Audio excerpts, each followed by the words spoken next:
everybody who comes regularly and who might be new today, so thank you again. I'm the council member for the 4th District, Mary, and an informal neighborhood meeting. We do this every month, as most of you know, and it's your meeting, so your time, and if you got any questions, throw them out as they come across your, as they roll out your tongue. Let me just kind of start with what's going on around the neighborhood, across the city, and then we're going to have Sumi Gant come up. She's running our bike program, car-free transportation program, something like that. It's got some label like that. And then we're going to bring OCTA up, which is the Orange County Transportation Agency, which has a project which is likely to significantly impact your travels. So you should know about this project. So let me kind of, again, give you a background on what's going on across the city. I had a city council meeting last night. What's going on? Airport, we approved an item last night. The airport impacts homes, and under federal law, they can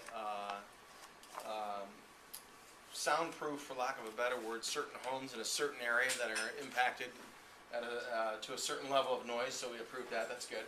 That doesn't really reach over into this area. It's closer to the airport, and it has to do with the CNEL readings. Correct, Mario? Yeah, correct. There's Mario Rodriguez. He's the director of the airport. There's a certain reading, a decibel figure, I guess, is probably how it 65. translates, right? And either way, that is federal money available for these homes that are significantly affected by the airport. Approved that, which is a good thing. But again, those homes are mostly closer to the airport. What else is going on across the city? Terminal Avenue Storm Drain Project, which is that one that you see over by Colorado Lagoon.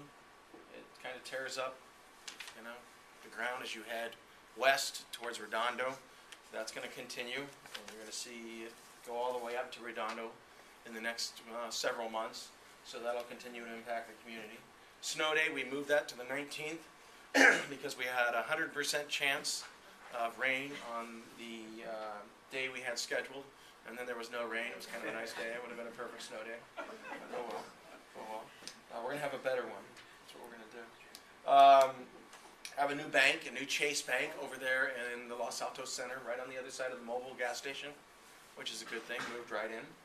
Do have some sad news, and that is that Borders is closing here in the next few months, which is kind of sad. It was kind of created some culture over there.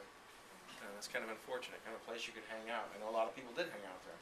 It's a pretty positive atmosphere over there too, so that's kind of sad.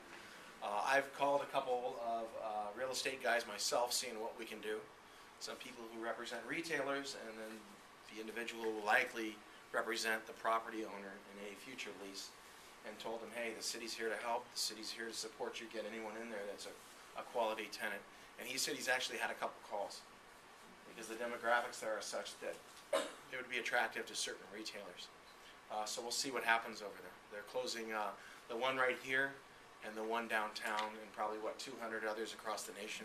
And my understanding is their business model is probably not too sustainable in the long term, given Amazon and other things. So that's unfortunate, because I really like going in there with the kids and everything. So now I guess it's off to Barnes & Noble down the road.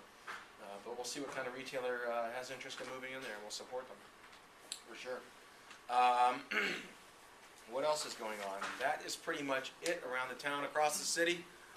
Across the 4th District, crime. I called the police department today before I rolled in. No significant uptick in crime.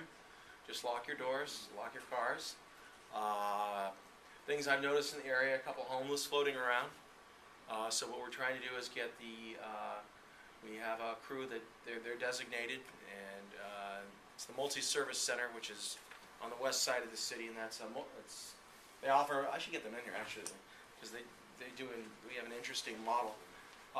Through a variety of sources of funding, we operate the multi-service center on the west side of Long Beach, and what they are is they're like a one-stop shop for someone who's homeless, who needs multiple services. Maybe they're a veteran, there's services for them. Maybe they've got mental issues, there's services for them.Maybe it's, a sudden situation where they become homeless, there's services for them. And it's called a multi-service center. So what we do when we've got situations on the east side of the city where there's homeless folks floating around that need help, is we bring them out to them, and they engage the homeless folks and try and help